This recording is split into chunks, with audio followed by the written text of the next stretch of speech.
has come in January, folks. The Field of 68 After Dark is here for it. I'm John Fanta, and it's Miller time. On a loaded night of college hoops, we've got Sean Miller, we've got Archie Miller, we've got Auburn and Alabama in the basketball Iron Bowl right now, going down to the wire.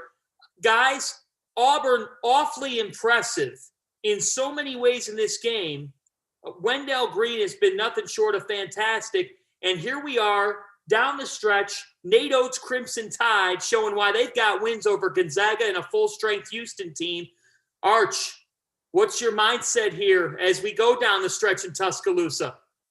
Well, they're on one heck of a run right now. I mean, I think Auburn's pretty much controlled a good part of this second half, but a couple missed free throws here and there, and Alabama can really score the ball. And, as you can see, they have the momentum of the crowd. They got it all going on right now. And this last 3:44, last 4-minute war, whatever it's going to be here, all the momentum right now is to Alabama. And this is going to be a good finish. Both teams are really competing. Auburn's really good, but, Alabama just has that thing in them, man. They can score in bunches. Yeah. And John, we were talking earlier, I think Kessler's addition to Auburn is somewhat understated because of all the attention that Jabari Smith gets and Wendell Green. Those guys are obviously all very good. I mean, when you talk about Auburn, they're balanced, but Kessler in particular, because of his shot blocking ability and the fact that he gives them that size in and around the rim that is just so coveted in it. And it fits so well with the rest of Auburn's parts, him fouling out here when he did, and him only scoring 2 points in his game. If this game goes towards Alabama, Walker Kessler in this game has been negated to some degree, A, by fouling out, and B, he scored 2 points in the game that he played in. Yeah, and I think that in a position like this, you've got a Dylan Cardwell who has 3 blocks on the night. They might need the sophomore to do a little bit of rim protecting here down the stretch. But Arch, you brought this up earlier before we got on the air. This is a position here late in this game. Yes, Kessler out, but it's amazing how much of a better 2-point defense Auburn is as a whole this year. That's making such a big difference with that. It's a huge difference in their team. I think a year ago they were in the 170s in 2-point field goal percentage defense, that's not very good for a Power 5 team. This year, they're top 5, and Walker Kessler being the number 1 shot blocker, per minute played in the country is a big reason. But I think their added depth, Jabari Smith being on the floor at his size and length, added depth, with Cardwell coming in behind Kessler. They're constantly big inside right now, which a year ago they weren't as big, but they got great depth. And one of the big reasons that Auburn has made the jump that they have is because they're one of about 8 teams that can claim that they're top 10 in efficiency on both offense and defense. And when you're at that level here at this stage of the year, that kind of starts to point you and starts to trend you in a good way. Arch, when you get into conference play, especially a conference like the SEC this year, the last 4 minutes of the game is just everything. How many games are going to, if you just stopped it with 4 minutes left at that media timeout, a lot of times the winner won't be winning. I mean, and the margin is simply 1 possession, 2 possessions. And, right now this game's kind of tied up going into the 10th 4-minute segment. And it's interesting because what Alabama has going is home court. Yeah. One of the hardest things to do in conference play is win on the road. What Auburn has is the better defense and the best player. If you have the best player and the best defense of the 2 teams, a lot of times that's what will win out. And obviously Alabama's playing with great energy and emotion in front of their home crowd. But I'll go with Auburn not even knowing right now, simply because the best player on the court, and Auburn is a much better defensive team. Knowing that the big fella Kessler fouled out, I think that's what will win the game here tonight. Arch. Yeah, they've pretty much controlled this and had double-figure leads all the way through. And the last time that Alabama closed the gap, they were able to respond in a big way. And I agree with you. I think last 4 minutes in January and February in conference play on the road, it's really difficult to find a way to win. And, at the end of the day, this is when the free throw line comes into play. Can you make free throws? Arch, could you have ever seen Wendell Green Jr. going from Eastern Kentucky University to Auburn and doing this? Wendell Green is from Detroit, Michigan, played on a small AAU team that his father coached back when he was about 10th grade. He's about the same size that he is now. Terrific competitor. And, moved on to Lalamere, goes to Eastern Kentucky. Really terrific player. But if you would have told me that, what he's done for Auburn, it's hard to believe. Not that he can't do it or he's not that good, but he is an absolute difference maker for them. I mean, he leads them in shot attempts coming, into this game. He had 17 shot attempts. Which may not be a good thing. Could be good, may not, but he's had 19 and 20 on the road, and they're getting solid play from him on the transfer portal from Eastern Kentucky. But he's a good piece to what they're doing. He's a competitive kid. Man, I just think to myself right now, Nate Oates and Bruce Pearl, they know everything about each other. They've got hours of tape on each other. They know the tendencies. Like when you're in league play and you're in this situation, what's the dynamic of, coaching, figuring a trick up your sleeve versus these dudes got to make plays. Your best talent has to come through. Your best players have to play. That's number one. Your best players and your most important guys that you're going to get shots for, your most important guys that need to get stops, whether it's Auburn or Alabama, whoever's best players step up and play will be really, really important here down the stretch because those are the guys you're going to ride with. Man, Auburn's been fortunate here. Alabama's had a couple of open threes and a block from behind in transition to keep it at 75 apiece. 2.5 minutes left. This is what it's about here. This is college basketball, baby. Hey, after they finished that football game, they said, we're going to start it off with a bang today. They are. Alabama hasn't shot it particularly well here recently. I think that's been one of their big problems. But they're only shooting, I think, tonight in the 20s from three. Here recently, they've made their last few, but they're probably only about 26% in the game. We got a question. Here's the thing, man. When you get under 3 minutes, you get under 4 minutes. You asked the question earlier. It's so important who's making the decisions and who shoots. The game can be played at breakneck speed, and both teams really like to play that style. But down the home stretch, when you get on the bus, when the game's over with, or, in Nate Oates' case, when you end the home game, I think all of us just want the peace of mind that the shot that went up came from the right player at the right time. Right now is not the time to go self and pushing it and shooting quick. Like to just drive and attack. It has to be a well-positioned drive and attack because in Auburn's case, John, you have the best player in America on your team. And trust me, the more that he gets the ball in these situations, the better for Auburn. Jabari is the best player in America? He's certainly the most talented. I think he's emerged for sure. How about that? Big statement. It's amazing. Like you said, under 2 minutes, both teams have gotten stops, and rarely has either team really just said, hey, let's slow down and get a good one. They continue to just push the ball, pace. There's going to be a few possessions that one of these teams says, man, when we got that stop, we should have just slowed it down one time.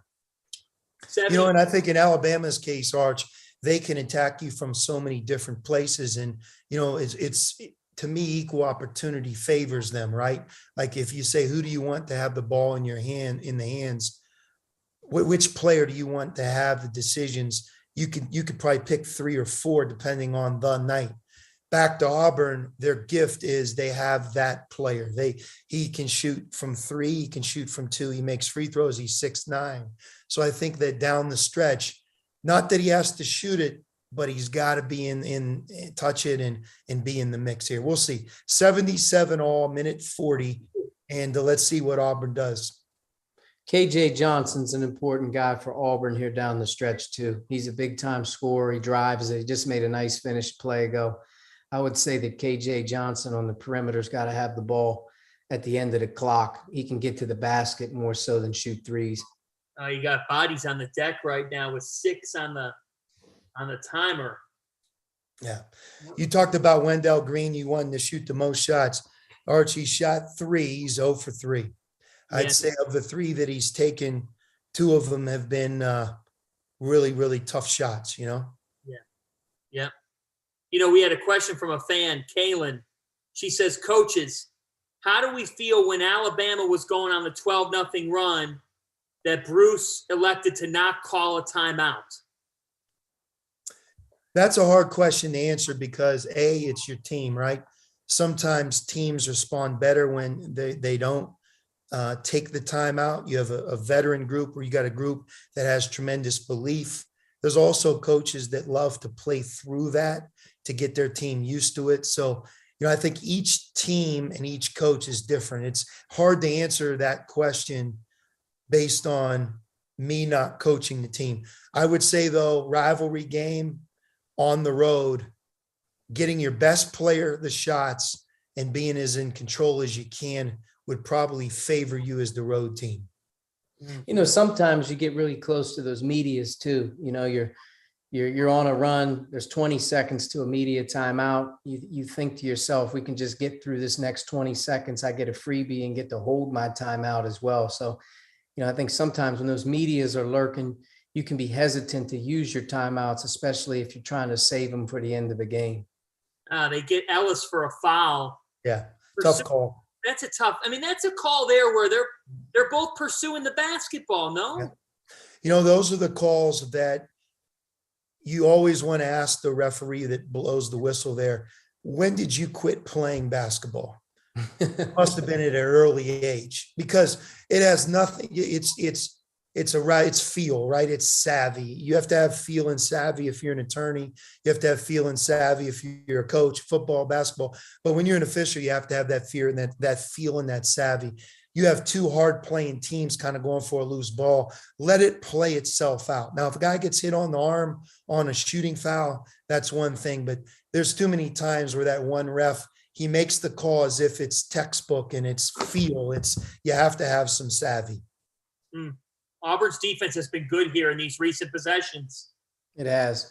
I think if Alabama's not scoring quick in transition and they're playing later in the clock, it really favors Auburn. If Auburn can get them in the half court, it's to their advantage. They've struggled in the half court when they're not getting easy ones or early threes. Geez, they're playing it. You play it out here, 2-point game, right? 5-second diff. Oh, no. Either way here. I think you can go either way here. I don't even know. Were they trying to foul? I don't think they were. I'm actually surprised, and I believe this. I think Bruce Pearl is one of the best coaches in the game. I'm surprised that he hasn't rode Jabari a little bit more down the stretch, just simply because his efficiency from 2, from 3, and from the free throw line is just astronomical. You're talking about great in all 3, and at 6'9", he's capable of getting a catch. It goes to show when you talk about Auburn's balance and trust, he trusts them, and they're obviously a very balanced team. Well, if I'm not mistaken, Quinterly was thinking about a 3, and Smith comes flying up at him just to make him think a little bit more. Like there's a play. In my opinion, he passed up a good one. He should have taken that shot. Yeah, it wasn't Quinterly. It was his partner Shackelford. Yeah. Who passed up that shot. But you know what? Again, 6'9" coming at you. Only if you're him do you know how that feels, right? It's just you jump up and shoot the 3-point shot. He can really challenge it. But again, remember we talked about, John, the best defensive team in the last 4 minutes of the game has an inherent advantage. And even though Kessler's not out on the court, Auburn's done a good job defending in the half court. And that call was big. The 2 points to put Auburn up happened at 85 feet in front of Alabama's bench. We're almost 40 minutes in, and Alabama's been held to 36% from the floor, 24% from 3. Now they've done one great thing during the game, which is why they're in it. That was Quinterly, wasn't it? Yep. 24 for 29, I'm Alabama's surprised he from hasn't shot. I'm surprised he didn't shoot that. Yeah. Yeah, he's got a green light. I mean, that's his shot from the corner. in his in like Sean said, that's a 6'9" coming at you. that's a serious guy with some length running at you. I mean, he covered a lot of ground. But I'll tell you gotta this, shoot that. 81-77, John, winning on the road in a hostile environment. Then you take into consideration that Kessler fouls out and only scored 2 points in this game. They went on that 12-0 run Alabama did.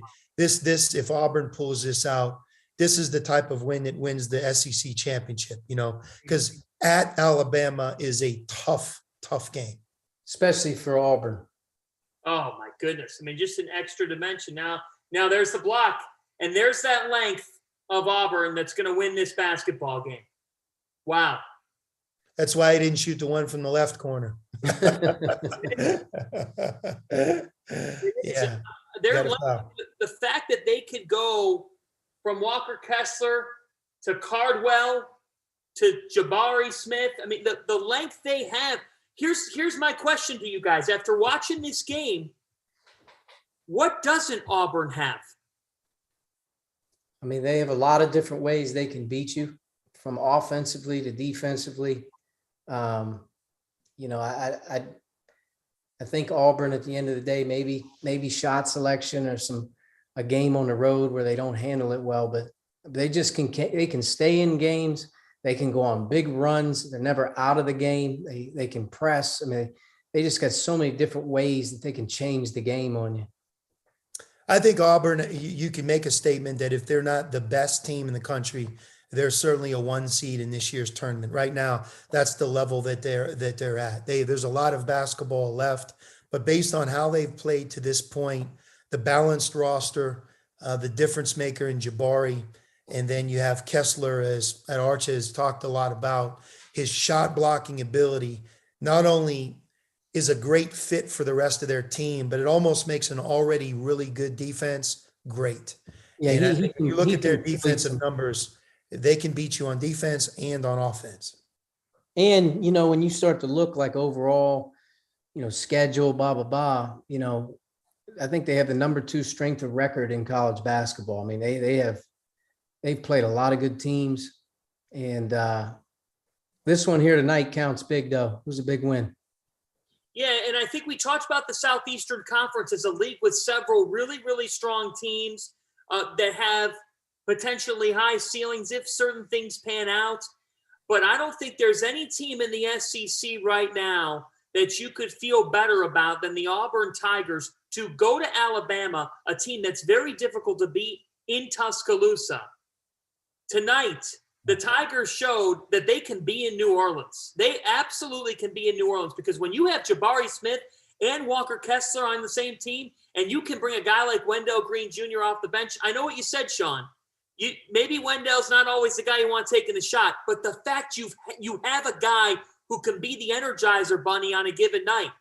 And he had 20. He had 20 tonight. I mean, my only point, and again, there's a lot of ways to get better as a group. Trust me when I tell you this, one of Bruce Pearl's great opportunities that he has with his team, because he's got their undivided attention, they're filled with confidence, is kind of really looking at different ways down the stretch that when they continue to get in these games on the road and playing in March on a neutral court, to never have that regret that you didn't utilize somebody that's as dynamic as Jabari is on offense. Again, at 6'9", when you consider points per game and the efficiency of him, it's not as if he's not going to pass the ball. It's just he's the go-to guy down the stretch. But when you talk about the SEC, John, Auburn, number 7 in America on defense and efficiency.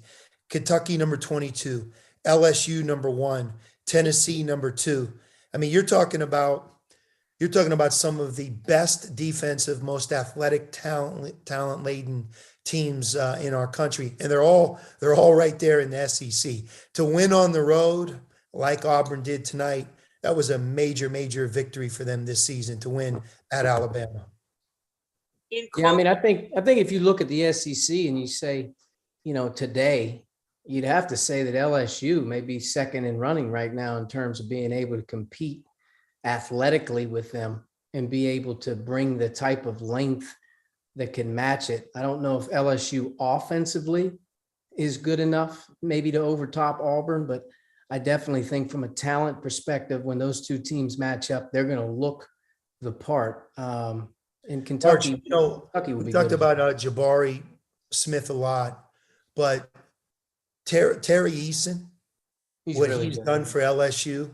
He's And if you basically look- what Walker Kessler right.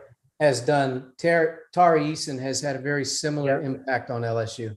Tari Eason's ability to play their style, to defend, and to push the ball, to finish, and just, the athletic talent that he brings to the table, some amazing additions from last year to this year in the SEC. But, those guys empowering Auburn and LSU. But Tari Eason and Jabari Smith, Walker Kessler, you think about like those teams How a year about ago. and Big this- Oscar as well? Big Yeah. Oscar wasn't in playing There's last year for a Kentucky. lot of good additions. And John, what you see is the difference in college basketball, right? Wendell Green isn't a McDonald's All-American, but tonight he was, right? But you catch him at the end of his career coming from a smaller school. Ditto for Oscar. Oscar's coming from not high school, but West Virginia, where he's well coached. You have a lot of different versions. Tari Eason, he's not from high school. He played at Cincinnati. So there's guys that are coming into programs that are impacting. We've talked a lot about Baylor this year. James Akinjo isn't a 18-year-old, 19-year-old freshman point guard taking over the reins from who those guys lost a year ago. So that's what makes the parity, the balance. And if you start thinking like, it feels like more star power. I think one of the things that everybody feels is as teams build, they don't always build through high school. They're building through eligible, immediately transfers, guys that don't have to sit out, that are coming from one school to the next, ready to play. And Walker Kessler and Wendell Green, they do a great job complementing Jabari Smith. And, two of the three are coming from college through the portal. And that's the new way of college basketball that I think makes it maybe even more unpredictable now than it once was. Yeah, there's a lot of older teams for a change as well. I mean, you have some guys that are fifth-year seniors, sixth-year seniors, second, third-year players transferring. I mean, there's some rosters and teams out there that aren't playing with very many young guys at all right now. Well, let's stay right there. I'll tell you what, you guys can get it done on the sidelines, but you know how to do one hell of a segue, because we are going to take off right into Waco, where tonight, a guy that started his college career at Mesa Community College, classes are tough there. He went over to Northwest Nazarene University. His third stop was Winthrop. Tonight he's at Texas Tech. He goes for 14, 9, and 5 assists. I'm talking about Adonis Arms and the Red Raiders, who beat number 1 Baylor, ending the nation's longest active winning streak, now held by Auburn. Texas Tech has beaten Kansas, and now Baylor tonight. Number 1 suffers their first loss of the season. Texas Tech 65, Baylor 62. Sean, how did Texas Tech do it? Texas Tech has an identity, John. Although Chris Beard left to go to Texas, Mark Adams is doing an amazing job. I mean, he has just picked up right where they left off as a program. When you think of Texas Tech, what do you think about? Their relentless defense that doesn't let the basketball get middle. They're icing all pick and rolls. They're keeping the ball on the side. They play with amazing energy on that side of the basketball. This weekend, I watched them play against Kansas at home. And again, they're missing a couple of their best players right now. And when you watch them play Kansas, I haven't seen Kansas play.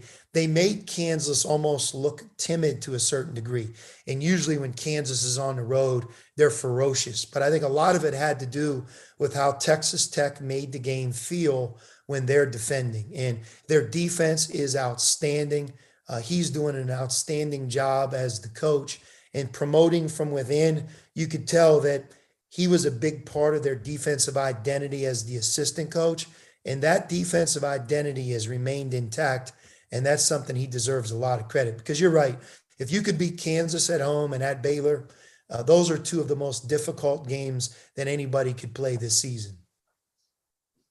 No question about it. Mark, like you said, Fanta, Mark Adams, the only guy happier than him right now is Kirby Smart. It's true.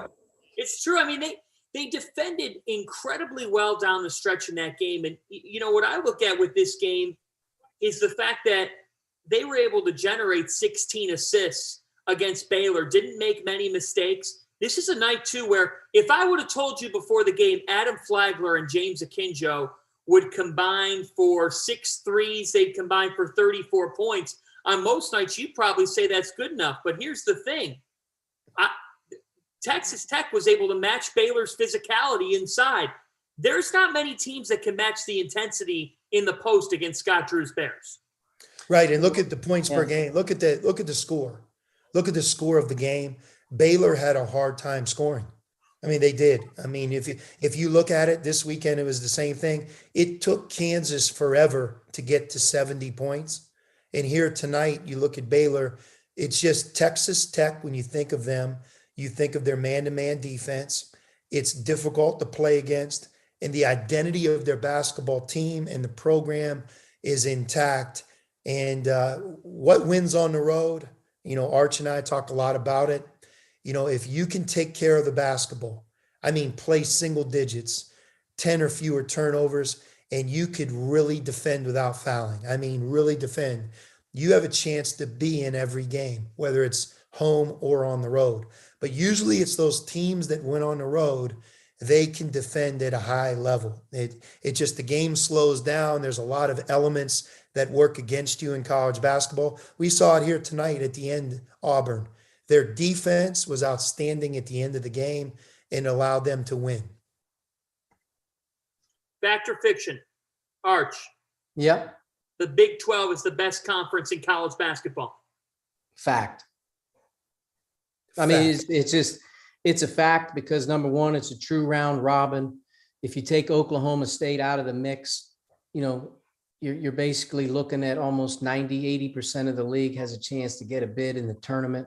And the one thing that's very unique about the league, and Sean mentioned it with the SEC, but if you look at the defenses in the Big 12, crazy. It's almost astonishing, which makes me think, how are the teams that are going to find a way to hold serve like Kansas did tonight against Iowa State by 1 point is a huge victory as you kind of progress towards the end of the season. But Baylor's a top 10 defense. Texas is number 8. Kansas is 36. They'll improve. Texas Tech is 5th, arguably the toughest defense in the country. West Virginia, 22. Oklahoma, 38. Oklahoma State, 12. Iowa State, 4. And then you have TCU and Kansas State, coached by Jamie Dixon and Bruce Weber. And both of those two programs are going to defend their ass off as well. I just don't know how you go into people's arenas through the course of January and February and light it up on a team. It's going to be some tough sledding in that league, where Baylor, this won't be the last time Baylor drops a game. And I'm sure Kansas is looking at it saying a 1 point win tonight is gold as we try to win the Big 12, because there's not going to be very many easy ones in that league. But I think the Big 12 is by far the most complete league, top to bottom. Arch, the other team that we really have to talk about is Kentucky, because we're on the SEC right now. And if you watch them against Vanderbilt, and you've been watching them, they're getting better. And what Oscar is doing as a college basketball player, when is the last time that's been done? I mean, I don't think anybody's averaged 15 and 15 for a season. I don't know if it's been done, but I know it's not been done in a while. And he's averaging almost 17 and 15 rebounds a game. That's crazy. It's unbelievable. Yeah. I mean, DeAndre Ayton was, in my mind, the most amazing physical specimen that I had seen during my time in college as a coach. And he averaged over 12 rebounds a game, between 12 and 13. To average 15 plus rebounds, if that holds, I mean, it's just amazing to think about it. And then I think the next point, he's doing it in the SEC conference right now, arguably the most talented and athletic conference in the country, right? Talked about the Big 12 and the SEC a lot, but to be able to rebound like he's doing and his efficiency and he's scoring and TyTy and him, you know, when you watch Kentucky really take off, they usually have that 1-2 punch, Arch, the one perimeter player. And I know sometimes more than one, but that one perimeter player, when the game is on the line, that they put the ball in his hands, and then his buddy, his partner. And it's like, and this partner can score at the rim, can score on lobs, they can play the two-man game. And if you watch Oscar and TyTy as they're starting to develop that chemistry, right? And that's even when Wheeler is playing, you have two great players in college that are in that two-man game. And Kentucky is becoming more and more organized and efficient. And to me, they're trending in a real positive way right now. You know, you asked that question, John, would you buy them? Would you sell them, right? You want to hold serve? I would buy Kentucky based on the improvement that they're making almost weekly. And I think they're playing with a lot of confidence right now. Yeah, I agree with you on Kentucky. You know, the one silver lining all the time, John, when somebody gets injured or you lose a player and the next thing you know, you have to insert or move some guys around. And what's happened is the ball's back in TyTy's hand a lot more right now. And he's a much different player than he was when we opened the season and he had the ball in his hands when they were playing Duke. I think the second thing about Oscar is the rebounding is incredible. What's going a little bit under the radar is he's putting some points on the board for those guys. I mean, he had 30 tonight, and I believe he was at 20 some against Georgia at home. I mean, he's not getting like 5 points and 12 rebounds. He's getting 30 and 13. The number 2 rated offensive player. And, you know, sometimes you got to be careful doing it too early, but you get into mid-January, late January, when everybody has played conference games now, numbers mean more, but he's the number 2 rated offensive player on Ken Palm in college basketball. Oscar is. I mean, to your point right now, Arch, from 2, he's 111 for 177, 63%. And he makes free throws. He's shooting 73% from the free throw line as well. When you factor in his offense, he's an All-American, right? I mean, that he's playing at an All-American level. And right now, based on the talent in the SEC, you better have a couple guys out there that you can say that about if you're going to compete for the SEC championship. Here's my take on just my thought process on them is for Oscar Tshiebwe to be that good. And by the way, the only guy that comes close to him in the sport right now actually plays for Utah Valley, Fardaws Amac, who's been around for a while. He's averaging 19 and 14 this year, which is impressive. It's not Kentucky, though. But my thought process with them is, guys, it's amazing that Oscar Tshiebwe is doing this. It's not like he has a Robin in the front court, another guy that he could play off of. It's a great point. Right? That's a great point. And he's a one-man band. If Oscar fouls like he did in the LSU game changes in a big way. They can't have him off of the floor. But you're right. He doesn't have a front court combo guy, a 4 who can really space it or is a 1-2 punch on the blocks with him.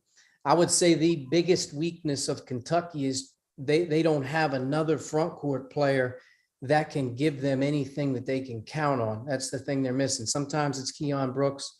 Sometimes it's Toppin a little bit. Collins, he's not ready yet. And I think the difference is in Kentucky, what's going to sell them short, there's going to be games when Oscar fouls, and he has to sit. And until Kentucky can develop a little bit more of a bench and get some more productivity from their 4s, they're going to struggle in some of those games when he's not on the floor. But you're right. He is a one-man band down there.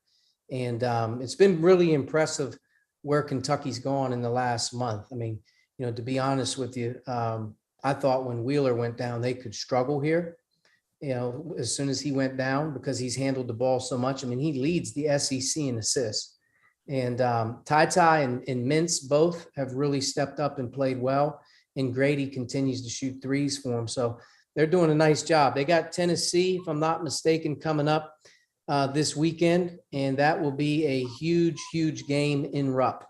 Hey, John and Archie, the other thing is, don't underestimate TyTy Washington. He is the truth. I mean, he's a really, really good player. I mean, he had 17 assists the other night in a conference game. I mean, he can pass it, he can score, he can get to the basket. He's big and physical. He is a very good three-point shooter. He can knock them down. And I think the other part to not take for granted is, although he's a freshman, he's more of a battle-tested freshman, and he's the perfect player for Cal.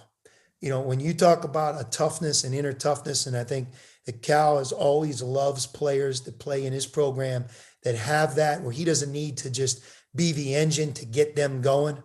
You know, they kind of inherently have it already. Those are the great players that I think really thrive playing for him at Kentucky. TyTy is that player. He has an inherent toughness, and when he walks out on the court, he has a belief in himself.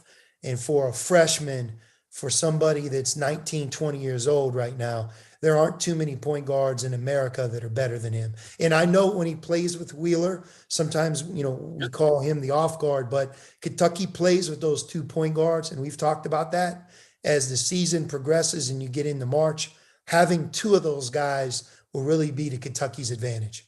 Hey, since Wheeler's went out, he's averaging 16 and 10. Yeah. And he's doing a really good job. Perhaps a revelation. One guy goes down, another steps up or elevates his role even more. Speaking of elevating the role, there may not be a better freshman. There may not be a better player in America than Jabari Smith. He certainly looked like the best player tonight. 25 points, a career high, as Auburn beats Alabama 81-77. And it looks like we've got Jabari Smith coming to us from Tuscaloosa right now after a huge SEC win. We're going to wait to see if we can get him in here. But Jabari Smith, you guys, looks like they're still waiting here. They might have headed out. We'll see if we can get him back. You guys talked about him. This is someone who, it looks like we've got him back now. It looks like we've got Jabari Smith coming to us right from Tuscaloosa. And we thank Marlene for helping us out here. Jabari, John Fanta, Sean, Archie Miller with you here. Congratulations on the win, man. Appreciate you. 25 points, a career night, and a win over Alabama. That looked like an electric atmosphere. What did Coach Pearl say to you guys with less than 4 minutes on the clock? It's a tie game. What was his message? You know, when we get in times like that, he really focuses on more of what the players are saying. You know, we kind of take over the huddle, and our leader, Wendell, was just saying it's 0-0 now. It's 4 minutes left. It's 0-0. And just our biggest message is to stay together. You know, no matter what, we just got to stay together. We knew their run was coming with that great crowd. They're a great team, so we knew the run was coming.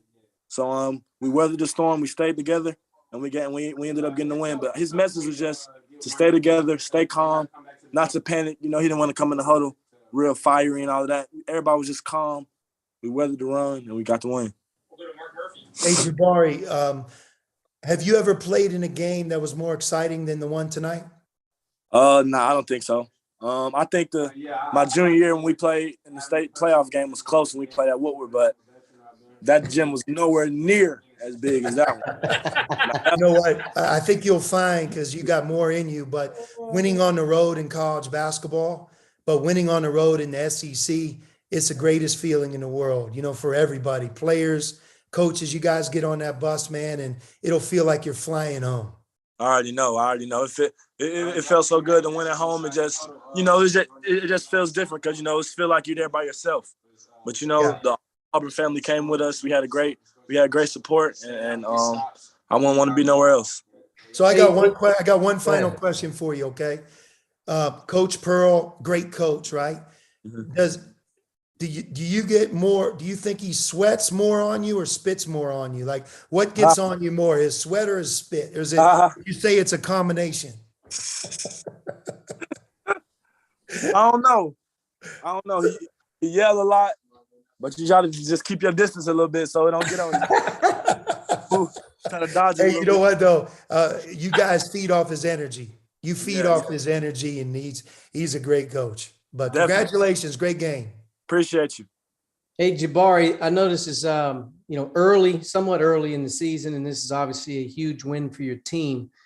You guys are obviously competing to win the SEC championship and do a lot. What's Coach Pearl on your team the most about, which he feels has to be in place to take that next step? What is he on you guys about that he feels that you guys have to get done for you guys to take the next step as a team? I would say just toughness. Just getting those 50-50 balls, getting those extra rebounds. I feel like we could do better. We real young and we real, we all capable of many things. So we kind of take that shot, you know what I mean? We kind of take that shot to kind of try to close the run and stuff. But we just got to learn to settle down and just run our plays more. But that kind of feeds into how we play. Our strong suit is playing the transition, playing fast. So his biggest message was basically just rebounding and just taking care of the ball. Turnovers has been big for us since SEC started. We've been turning the ball over a little bit too much. So just focusing on value and possessions and just getting those 50-50 balls. Gotcha. Hey, Jabari, I got one more question for you. Who taught you how to shoot? My dad. My dad got to get all the credit for that one. He taught me when I was young. That was the first thing he ever taught me. Him and my brother, we worked on it. Worked on it every day, really. So it's kind of in my genes a little bit, that touch. So yeah, well, I tell you what, watching you shoot the basketball, man, you have a bright future, and you're fortunate to be playing on such an exciting, good team for a great coach. So you keep it going, all right? Yes, sir. Thank you. Good luck at Ole Miss. Yes, sir. Yes, sir. Hey, on to the next one. Jabari, before we let you go, you had a legendary pose. That's what we're being told. Take us through your pose. What went into that, man? They kind of did it when they came to our Jordan Hare when they played us in football. So I was front row, and some guys came over there and did it at us, and I just kept it in the back of my mind. And what do you call that pose? Karate Kid? I don't know what to call it, but they did it at us, so we just did it back. I think it was the Karate Kid swan kick or something like that. Yep. Yep. Well, you enjoy that ride home, man. Yes, sir. Thank you. Enjoy that ride home. Jabari Smith, career high 25. Congratulations and enjoy it. Thank you, sir. There he is. That is Jabari Smith, straight from the locker room in Tuscaloosa. What a win for the Auburn Tigers. What a moment. They look like the team that's in the driver's seat of the Southeastern Conference, and a team that can get to New Orleans. Did I hear Karate Kid?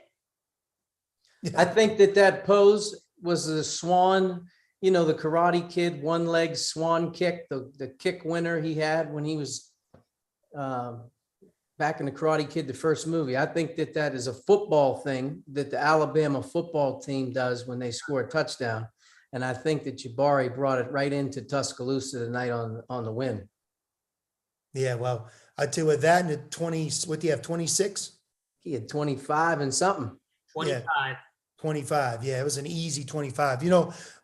I hate to talk about the NBA draft in November, December, January, February, and even March, because March Madness is the biggest stage. It's like there's a time and a place for that. And sometimes I feel like when you're constantly talking about, what hasn't happened yet, you're actually not doing right by college basketball in a game like tonight, Auburn at Alabama, winning an SEC championship. And, I asked Jabari, is this the best game, or maybe have you ever played in a game like this? And think about what he compared it to, a high school game as a junior. Like, forget how young they are. I mean, he's just starting to play.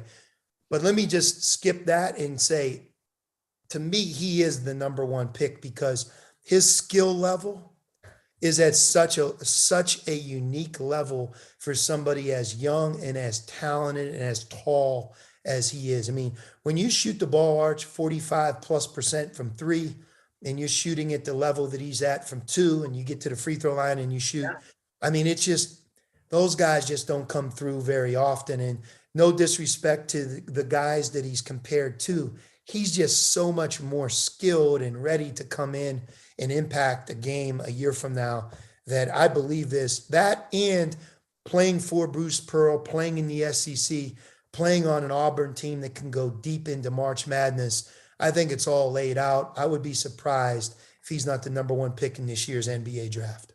Yeah, I mean, I said it a while ago. You just don't see that type of frame do what he does.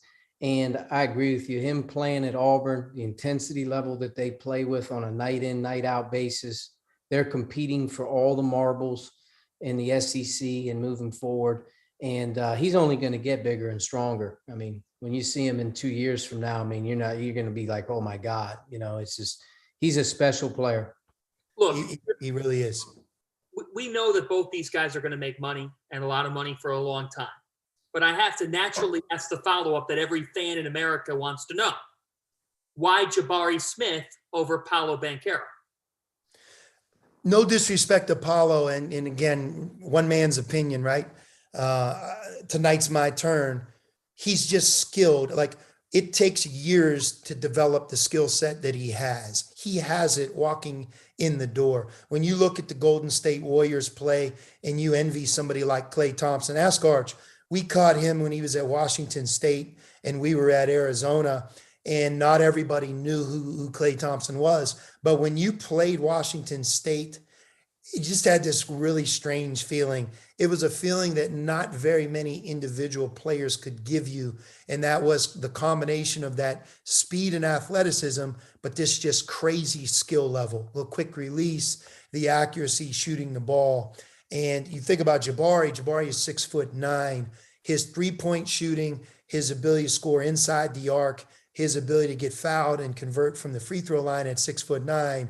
He's just, to me, more advanced than both of the guys that he's compared to. And I think at the end of the day, the NBA is a lot about the physical development growth, and he's not tapped out by any stretch of the imagination. He's physically going to blossom in the next few years, more so than any other prospect I think that you're watching in college. I think he has the most physical upside. So if you project him and say, what can he be? He has the most talent and he has the most physical upside in terms of like, what can he be down 2-3 years? I think if you look at Paulo, I'm not sure how much bigger, physically stronger. He's going to get bigger and older and stronger, but I'm not sure how much growth he's going to have in terms of his physical stature. He's a pretty big developed guy right now.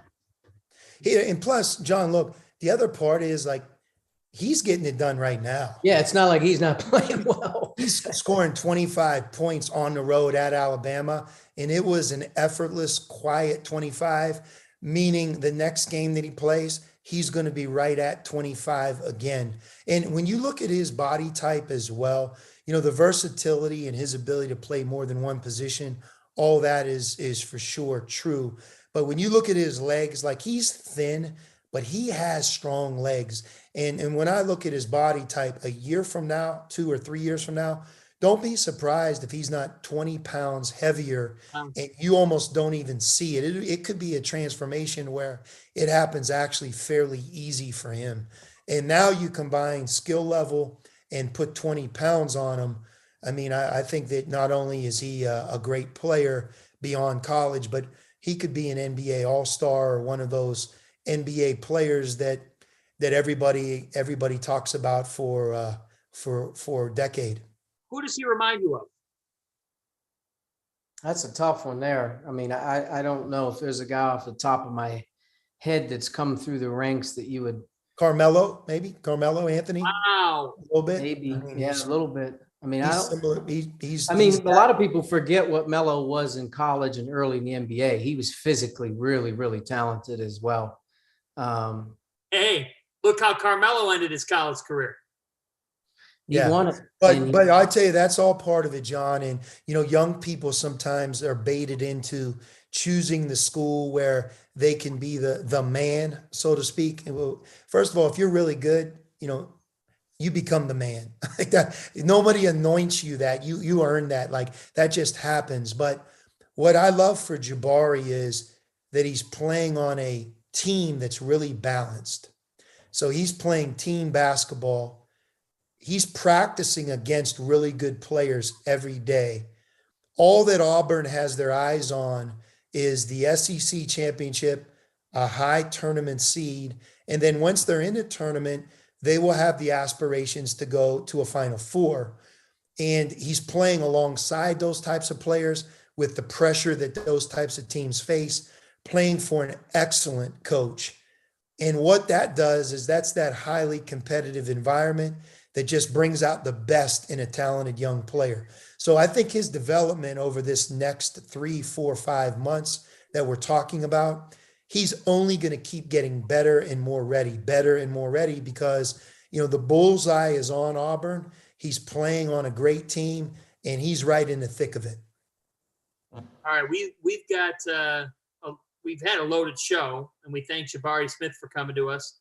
We also had an interview earlier with the head coach of a team that beat number 1 tonight. It's Texas Tech's Mark Adams, who joined me earlier. 5 Red Raiders in double figures, and Texas Tech, after a win over Kansas on Saturday, takes down number 1 Baylor, ending a 22-game winning streak. Here's my one-on-one with the Red Raiders. Texas Tech knocks off Baylor 65-62. We're joined by the Red Raiders head coach, Mark Adams. And Mark, not only did you get a win over the number 1 ranked team, but I understand you're just coming off a shower in the locker room. Tell us about it.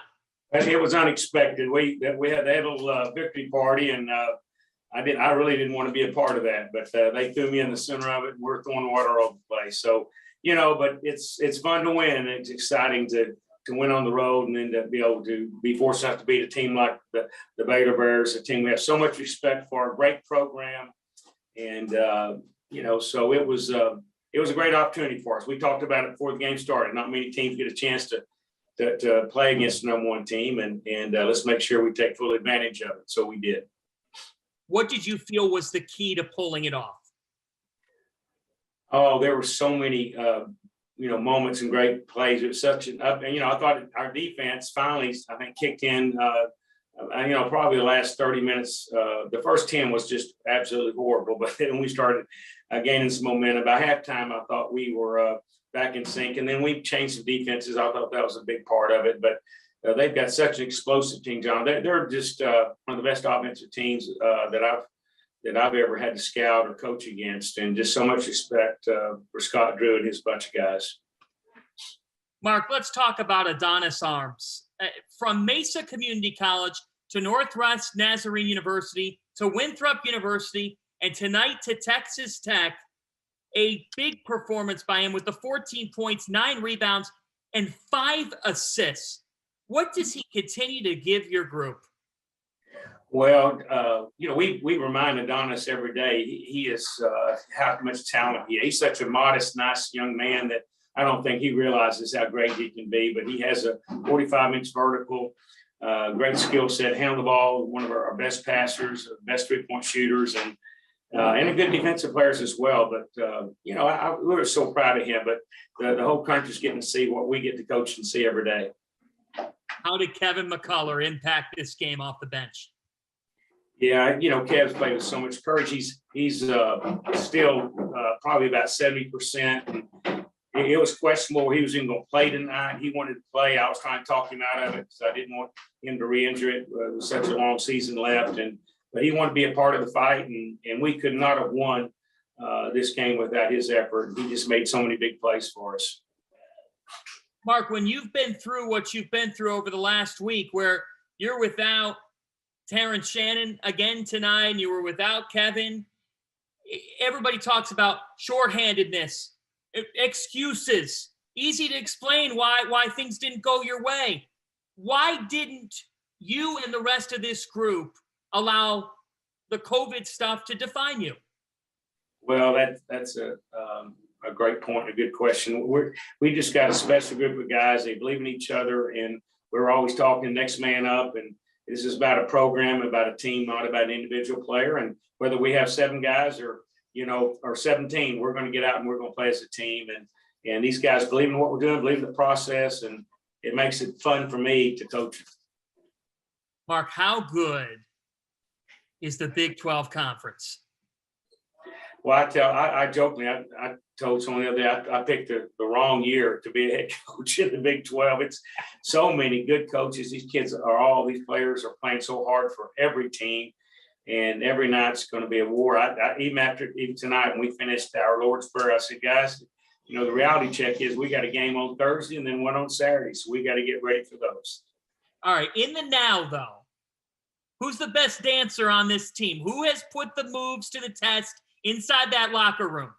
Well, I know it's not me, that's for sure. I don't know. I saw Bryson Williams putting a few moves on, and Marcus, and I think Adonis too. He's skilled in that area too. He's a pretty good dancer. But hey, they were all having a lot of fun today. All right. Well, but before I let you go, if you were going to dance to one artist, I got to know if it's a band or an artist through the years, the concert that Coach Adams has to go to that you would have played, but there's no way it was getting played tonight. You know, I'm not much of a dancer. I don't go to many concerts, but I'm sure it'd be. I won't say it, but I love the country western, so it probably one of some of those concerts. But it'd be probably country western dance too if I was going to dance. So probably the two-step. The two-step. Well, you'll be two-stepping back to Lubbock. What is it like in your? You've seen Lubbock in chaotic mode. There's been plenty of moments the past couple of years. What's it like in Lubbock right now? What's your message to all those Red Raider fans?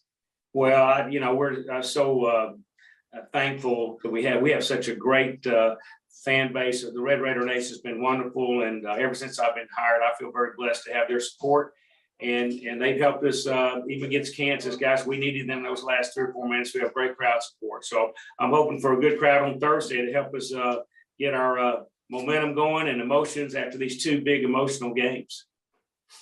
Mark, congratulations on a terrific win over the Baylor Bears. I know how much you respect them. And all I can think is last night we were treated that great college football game.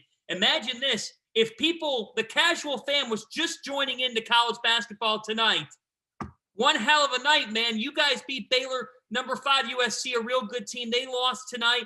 College basketball, right? It is every night. And we keep reminding our guys, we're just fortunate we've got 2 W's here in the last few days. 2 big ones over Kansas and Baylor. There's nothing like that in the Big 12. Mark Adams, thank you. Congratulations. Okay, thank you. God bless you. All right, thanks again to Mark Adams for the time. He's been on back-to-back Field of 68 After Dark shows. That tells you what kind of week he's been having. The Red Raiders are on a roll. And reminder, we're sponsored by Bet Rivers tonight, proud sponsor of Field of 68 After Dark. Thanks to our partners, John Fanta, Sean Miller, Archie Miller with you. And it is time for Pac-12 After Dark. You can't forget half the country, right? That's you can. It's what I represent, okay? and what I will tell you here is COVID has really affected the Pac-12. And before everybody gets emotional or starts to point fingers at the Pac-12 as a conference, it's LA County, and I believe it's Santa Clara County where Stanford's located. They have been as restrictive as any counties in our country. And when you watch UCLA or SC, if they don't have fans, and today you watch Stanford without fans, it's not Stanford's team or the Pac-12, it's the counties. And it's unfortunate because, again, like a year ago, I almost feel like the Pac-12 is almost buried with COVID versus some of the rest of the country, which is kind of playing through. Not that the other parts of the country haven't had their issues, and COVID is certainly serious, but I hate it that so many games have been canceled because I think it affects the rhythm of conference play. But Stanford had a big win over USC here tonight. And I will say this, do not sleep on USC. As much as I think you have 2 teams trending up in the Pac-12, Oregon, which was very predictable under Dana Altman, their offense is catching fire and they're becoming a better team. And Stanford has quietly put together a really good 2.5, 3 weeks here. And they have one of the best freshmen in the country, Harrison Ingram. Am I right, Arch? Yeah, he had 20. He had 21 and 10 tonight. He's won 4. I think he's won 4 Pac-12 Freshman of the Week honors already. But back to USC, they're the 3rd tallest team in college basketball, height-wise, with the players that play in the game. And they are very, very difficult to score against at the rim, inside the arc. And, when you're hard to score on from the 2-point inside the 2-point field goal, that gives you a real chance. It's not the firepower of 3-point shooting and high powered scoring, but when you talk about winning on the road and being a very good team, I mean, they lost one game so far, Arch, but I look at USC as an excellent team. I believe they're a team that can make the tournament and get back to their second weekend in a row. They were in the Elite Eight last year. Yeah. I mean, USC, you got to give them a little benefit of the doubt. They were shut down for a long period of time. I know Stanford was also in shutdown mode. So it's sort of two teams, but USC comes out of pause. They go right to Cal on the road, and then they go home, and then where they stay over, one of the two, and then they have to go right to Stanford midweek here on Tuesday. So they play 2 road games right out of the gates off their pause. That's not easy, but the one thing that's going to hurt USC, and I agree with you, I think they're really good. I think they have 7 wins away from their own building. Very few teams have played half their conference games. That's hard to do. It doesn't matter where you play them or who you play. To have that many is impressive, but they're the 3rd worst free throw shooting team in the country. Yeah. And I think that's one of the things that got them today. They're in a 1 possession game in the 4 minutes. They end up missing 11 free throws again here tonight or this afternoon, and they took 32 of them. But if you're 3rd worst in the country in free throw percentage on offense, and you're going to be in a lot of games that come down to the last 8 and 4 minutes in league play, you're going to come up short on a few, and that's going to hurt them. It's just so hard to watch the Pac-12. Like, I go back to Kentucky at LSU, the game tonight, Auburn at Alabama. You're watching these games and you're seeing the pageantry of college basketball, and you're seeing a packed house. Right. And then you turn on Stanford in the middle of an afternoon playing against USC. And thank God Bill Walton was on the game, because you almost couldn't watch it if he wasn't. But it's just, hopefully we can get through these couple weeks out here in the West and become like everybody else. Just like Arizona, they haven't played a game in what seems like forever. That's not easy to do. Turn it on and then wait, 5 days, 7 days, 10 days, play another game. Now they've waited another week, 10 days. Hopefully that doesn't hurt their rhythm. UCLA, same thing. And they were on their own pause for a while. But we're talking about really good teams playing like 2 games in the last 20 days. And now, not only are they playing 2 games in the last 20 days, but they might be playing in front of no people. God, it's just hard. It's hard. And I would just say this to wrap up my West Coast moment. Don't sleep on the Zags. They do it every year. I've been out here for 13 years. They fade into the mountains there in the state of Washington, and they're kind of out in the middle of the night, and everybody takes their eyes off of them. And quietly, they keep growing and getting better. Why I bring that up is this year on Gonzaga's team, if you watch them, they have more young players than ever before. Some of their most talented players are freshmen that come in off the bench.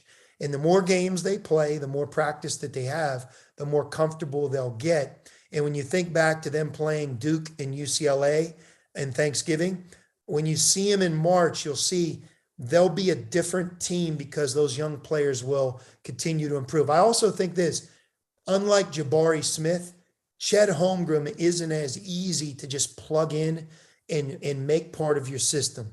Archie, you and I have talked about it. You have to figure out what he can do, what he's not quite as good at right now, what he can get better at.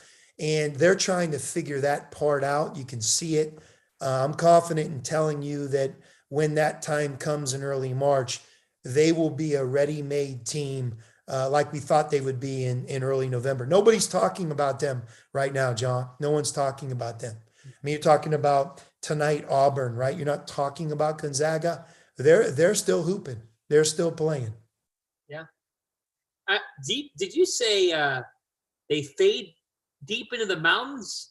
You have to be out in the state of Washington to appreciate it. It's dark, it's rainy, it's cloudy during the day. Mountains kind of are in the distance. You don't really know where you're at. You feel like you're in a movie, and then all of a sudden you're in the kennel, and it's oh my God, these guys are good. They sneak up on you, John. It's vocabulary that I would expect out of our buddy Steve Lavin. Very wordsmith of you there, Coach. Thank you. I'll take that as a compliment. Pitt grad and 1992 communications major. Really? And he went to class, right, Arch? Who was the better? That, Who was the what'd you better? say? Who was the better student between you two? Arch. You know why? Because he played for Herb Sendek, and Herb made him go to study hall 21 hours a week, so he had no choice. He thrived. How much study hall did you go to? There's a lot of study halls. Two on Didn't go Sundays. didn't go to study hall. I was working on my game. Two on Sundays. He didn't go to study hall. He didn't go to a lot of places. Hey, I got a quick one on the Pac-12, and I wonder how much this is going to impact the league. We got an audio. Dagan, are we? Dagan, you. Hey, Dagan, you're gonna have to wake up. You got to get out of the hot tub right now. He may be sleeping. He was in Indianapolis for the game I yesterday. mean, come on, you can't hang us out to dry. I mean, So one of my questions is, as the Pac-12 develops, and you made a good point on Oregon. If Oregon would ever resemble the Oregon that they can be, do you know how hard that game's going to be to play them, beat them, and then what it's going to mean when you lose to them because of their unorthodox non-conference? You know, it's almost like you're playing a team that is a top 25 talented team that may put it together, but you may lose to them and have in some cases, a bad loss, maybe depending on their resume. That's going to be a hard deal for the Pac-12. I've been watching them. They're getting better, and exactly, you're right.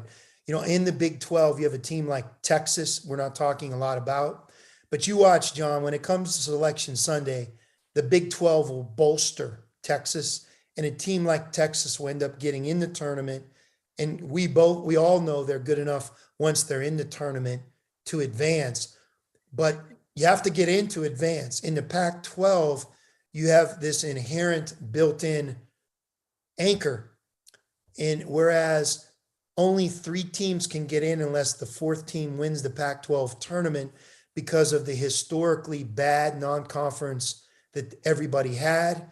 And some of it was self-inflicted with the schedules that some of the Pac-12 members played. Sure. You have to help each other in November and December. And we talked a lot about that in November and December, the importance of non-conference scheduling so that you bolster each other.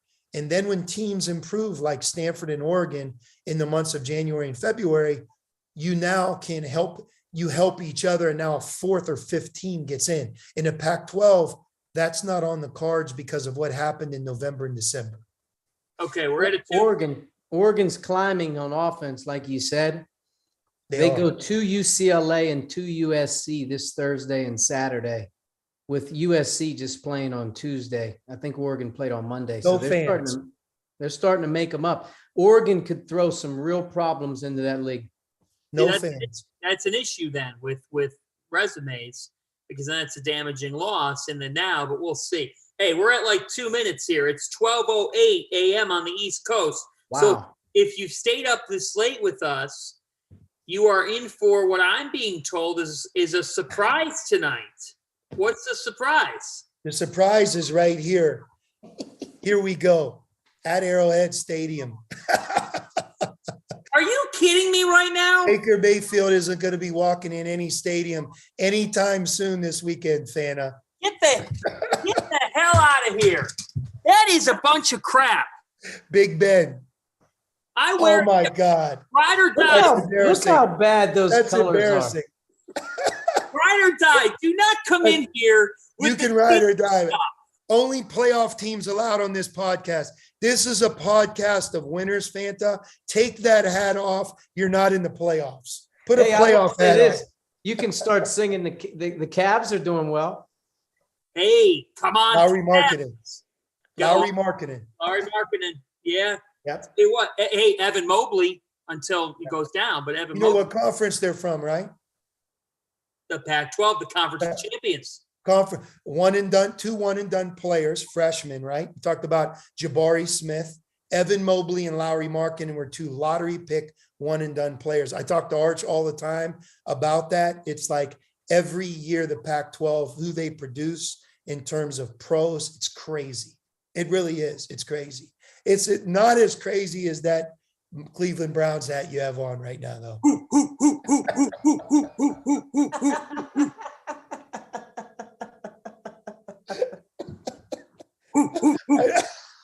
Were you in the That's all dog you pound can't do is ever? bark. Oh, You was got- I in the dog you Were pound? you ever in the dog pound? I've been shirtless in the dog pound. You guys want to see? You know what, Fanta? Here's what I'm going to say. You're like a great point guard. You bring out the best in me.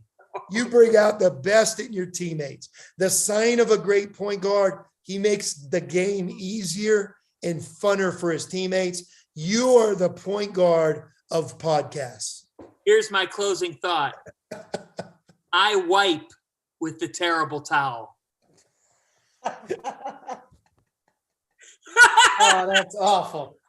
That's awful. Coach just got off. That's He it. did. He That's- signed off. That's it for Sean and Arch and Dagan Hughes. Please get some sleep. God Yeah, bless. Dagan needs some rest. He's had a rough couple of days here. Oh man, you think Sean will be okay? He'll be okay. You don't have to worry about him. I'm John Fanta. Good night, everybody, for Field of 68 After Dark. We are back tomorrow. It's going to be another big night in college hoops, 11 Eastern time. Join us, follow us, and thank you